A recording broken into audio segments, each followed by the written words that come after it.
అంటే ఆడదాం ఆంధ్ర అనేటువంటి కార్యక్రమం ఒకటి వైసీపీ హయాంలో జరిగింది. అవును. ఆ కార్యక్రమం నిర్వహణ బాధ్యతలు రోజా గారు తీసుకోవడం ద్వారా దానిలో చాలా డబ్బులు ఆవిడ దారి మళ్లించారు అనేది ఒక ఆరోపణ. హ్మ్. దానికి సంబంధించి సాక్ష్యాలు ఉన్నాయి మా దగ్గర. ఆల్రెడీ మేము దానికి సంబంధించి కోర్టులను అప్రోచ్ అవుతున్నాం. అలాగే దర్యాప్తు సంస్థలను అప్రోచ్ అవుతున్నాం. వాళ్ళు ఏ క్షణంలోనైనా రోజాని అరెస్ట్ చేసే అవకాశం ఉంది. హ్మ్. ఆవిడ ఎక్కువ రోజులు బయట ఉండేటువంటి అవకాశం లేదు అనేది ఆల్రెడీ శాప్ నుంచి, హ్మ్. ఆ శాప్ బాధ్యతలు చూస్తున్నటువంటి వ్యక్తుల నుంచి కొన్ని ప్రకటనలు వచ్చినాయి. హ్మ్.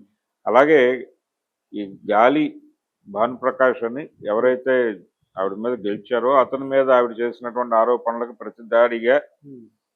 తెలుగుదేశం క్యాడర్ నుంచి, అలాగే భానుప్రకాష్ నుంచి వచ్చినటువంటి విమర్శలు, అలాగే లోకేష్ గారి గ్రూప్ నుంచి వచ్చినటువంటి కొన్ని సోషల్ మీడియాలో సర్క్యులేట్ అయినటువంటి ట్వీట్స్, ఇలాంటి వ్యవహారాల్లో కూడా హ్మ్. కొన్ని మార్ఫింగ్ ఫొటోస్ వాడారు రోజాకు వ్యతిరేకంగా. ఆవిడని అవును. అశ్లీలంగా చిత్రీకరించేటువంటి ప్రయత్నం కూడా జరిగింది అనేది ఒక ఆరోపణ ఆవిడ చేశారు. హ్మ్. అయితే అలాగే టీవీ డిబేట్స్లో తనని పిలిచిన సందర్భంగా కూడా చాలా అవమానకరంగా మాట్లాడేటువంటి ప్రయత్నం జరిగింది హ్మ్. అనేది కూడా ఒక ఆరోపణ ఆవిడకు ఉంది. హ్మ్. సో తను నేరం చేశాను అని ప్రూవ్ అయితే ఏ శిక్షకైనా సిద్ధమే అని చెప్తోంది ఆవిడ. హ్మ్. చెబుతూ పైగా తను షో చేస్తే తనకు చాలా డబ్బులు ఇచ్చేవారు అనే మాట కూడా చెప్తోంది ఆవిడ. హ్మ్. తనకెవరో డబ్బులు ఇచ్చారు ఇల్లు కట్టుకోవడానికి, లేదు ఎక్కడో స్కామ్ కష్ చేసి ఇల్లు కట్టుకోవాల్సిన అవసరం నాకు లేదు. హ్మ్. కష్టపడి నా సంపాదన సఫిషియంటే. హ్మ్. అంటే ఆవిడ పవన్ కళ్యాణ్ ఒక మాట తరచూ చెప్పేవాడు. హ్మ్. ఏం చెప్తాడంటే ఆయన ఇప్పటికీ నేను నా ఇల్లు గడుపుకుంటోంది కూడా సినిమా డబ్బులతోనే. హ్మ్. పార్టీని పార్టీ నడుపుతోంది కూడా నడిపిస్తున్నారు. సినిమా డబ్బులతోనే. హ్మ్. సినిమాలు చేయకపోతే నేను పార్టీని నడపలేను, లేదు. ఇల్లు గడపలేను అని చెప్తున్నాడు ఆయన పదే హ్మ్. పదే. అవును. కాబట్టి అదే ఆవిడకి వర్తిస్తుంది కదా అనేది ఆవిడ క్లెయిమ్. హ్మ్. ఆవిడ మీద దాడి చేస్తున్నటువంటి వాళ్ళల్లో ఆవిడ చేసినటువంటి షోలో పనిచేసి పాపులారిటీ సంపాదించుకున్నటువంటి హైపర్ ఆది కూడా ఉన్నాడు. హ్మ్. హైపర్ ఆది కూడా చాలా సందర్భాల్లో రోజా మీద హ్మ్. రకరకాలుగా మాట్లాడినటువంటి సందర్భం ఉంది. హ్మ్. అయితే అతన్ని కూడా టార్గెట్ చేస్తూ మాట్లాడారు ఆవిడ. హ్మ్. మాట్లాడుతూ ఈ రకమైనటువంటి ప్రచారం చేసి, అంటే క్యారెక్టర్ అసాసిన్ చేయటము, హ్మ్.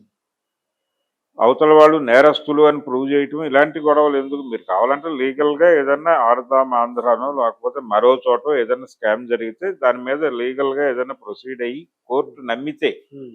అప్పుడు నన్ను ఏదైనా అరెస్ట్ చేసుకొని నేను లీగల్గా ఫైట్ చేసి బయటకు వస్తాను. హ్మ్.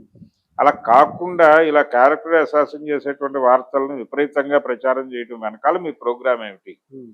అంటే మిమ్మల్ని వ్యతిరేకించిన మనిషిని ఎవరినైనా సరే ఇలాగే టార్గెట్ చేస్తారా? హ్మ్. టార్గెట్ చేసి వాళ్ళని ఏకాకుల్ని చేసి సరెండర్ చేసుకోవడం మీ పాలసీనా హ్మ్. తేల్చండి హ్మ్. అని అడుగుతోంది ఆవిడ. హ్మ్. 2, 3 టీవీ ఛానల్ డిబేట్స్లో ఆవిడ పాల్గొంటూ కంటతడి పెట్టుకోవడం కూడా ప్రపంచం అంతా చూసింది. హ్మ్. ముఖ్యంగా ఈ ఫోటోల మార్ఫింగ్ వ్యవహారం మీద ఆవిడ చాలా రోజుల నుంచి మాట్లాడుతోంది. ఒక వారం రోజుల నుంచి అవును. జరుగుతున్నటువంటి వ్యవహారం అది. అవును. అందుకని ప్రతిదానికి నేను కావాలంటే లెక్కలు చూపిస్తాను, నేను అవినీతితో ఇల్లు కట్టుకున్నానని ఇష్టం వచ్చినట్టు మాట్లాడుతున్నారు మీరు. హ్మ్. అవన్నిటికీ ఆధారాలు ఉన్నాయి నా దగ్గర. నేను ఏ షోకి ఎంత తీసుకున్నానో కూడా తెలుసు. నేను షో చేస్తానంటే రోజుకి లక్షల్లో డబ్బులు ఇచ్చేటువంటి ఛానల్స్ కలవు. నా ఇమేజ్ ఉంది. హ్మ్. కాబట్టి నా ఇమేజు, నాకున్నటువంటి కష్టం వీటన్నిటిని దృష్టిలో పెట్టుకొని మాట్లాడండి తప్ప ఇష్టం వచ్చినట్టు హ్మ్. ఎవరు పడితే వాళ్ళు ఎలా పడితే అలా మాట్లాడి క్యారెక్టర్ అసాసిన్ చేసే ప్రయత్నం చేయమాకండి అనేది ఆవిడ గొడవ. హ్మ్. కాబట్టి ఇప్పటికీ నిజమే ఆ స్టాండ్. ఆవిడ మా అన్న మాటలో తప్పుందని నేను అంటలేదు కానీ హ్మ్. ఇలాంటి క్యారెక్టర్ అసాసిన్ చేసేటువంటి విమర్శలు చేయటము, ట్రోల్ చేయటం అనేది ప్రాపర్ కల్చర్ కాదు. హ్మ్. ఇప్పుడు భానుప్రకాష్ మీద ఆవిడ ఏదో కామెంట్స్ చేసి ఉంటుంది. హ్మ్. అయితే ఏదైనా సరే లీగల్గా ఉండాలి. ఓపెన్ హ్మ్. డయాస్ల మీద మీరు ఏదైనా మాట్లాడుకోండి. కానీ హ్మ్. ప్రతి పార్టీకి ట్రోల్ గ్రూప్స్ ఉన్నాయి. హ్మ్. ఎమ్మెల్యే స్థాయికి కూడా ట్రోల్ గ్రూప్స్ ఉన్నాయి. హ్మ్. డబ్బులు ఇచ్చి ట్రోల్ చేయిస్తున్నారు వీళ్ళు. అవతల వాళ్ళని ట్రోల్ చేయించడానికి హ్మ్. ప్రతి పార్టీకి, వైఎస్ఆర్సీపీకి కూటములు ఉన్నాయి, వాళ్ళకి ఉన్నాయి. హ్మ్. కూటమి పార్టీలు అన్నిటికీ కూడా ట్రోల్ గ్యాంగ్స్ ఉన్నాయి, హ్మ్. వీళ్ళకి గ్యాంగ్స్ ఉన్నాయి. హ్మ్. వీళ్ళ గ్యాంగ్ వాళ్ళ మీద, వాళ్ళ గ్యాంగ్ వీళ్ళ మీద దాడులు చేస్తుంటారు. అడపాదడపా ఇలా నేరుగా మనుషులు ముందుకొచ్చి, మీడియా ముందుకొచ్చి బాధపడటం కూడా చూస్తున్నాం. హ్మ్.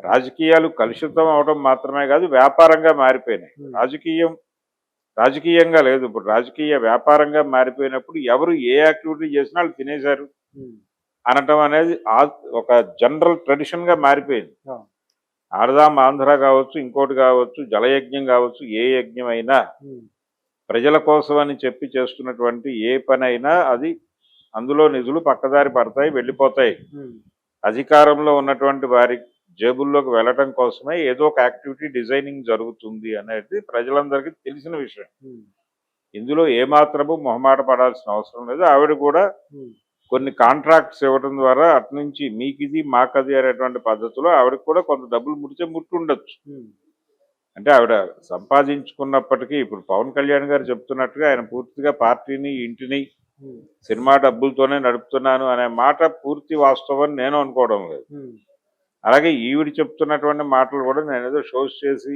ఉమ్, నా కష్టం ఏదో నేను పడుతున్నాను, నేను అసలు అవినీతి అంటే ఎలా ఉంటుందో స్పెల్లింగ్ కూడా తెలియదని మాట్లాడుతున్న మాటలు వాస్తవం అని కూడా అనుకోనక్కర్లేదు. ఉమ్, రాజకీయ వ్యాపారం చేస్తున్నారు వాళ్ళు. వ్యాపారంలో లాభాలు, నష్టాలు రెండూ ఉంటాయి. ఉమ్, కాబట్టి కేసులు పెట్టినప్పుడు దాన్ని ప్రూవ్ చేసుకుని బయటకు రావడానికి ఆల్టర్నేటివ్ చూసుకోవాలి, కానీ ఏడ్చి ప్రయోజనం లేదు. ఉమ్, యుద్ధం చేసి తీరాల్సినటువంటి ఒక అనివార్యత ఉంది ఆవిడ ముందు. ఉమ్, ఆ యుద్ధం చేయాలి. జగన్మోహన్ రెడ్డి ఎందుకు ఏడవట్లేదు? యుద్ధం చేస్తున్నాడు అతను. ఉమ్, నువ్వు కూడా స్పిరిట్ తీసుకుని యుద్ధం చేయి. ఉమ్, అదే తప్ప ఉమ్, దాని ఆ కార్యక్రమంలో మీరు కూడా అవతల వాళ్ళ క్యారెక్టర్స్ని అసెసింగ్ చేయండి. ఆ పనిలో ఉండండి. ఉమ్, ఇది ఒక రెగ్యులర్ ప్రోగ్రామ్, రెగ్యులర్ యుద్ధమే.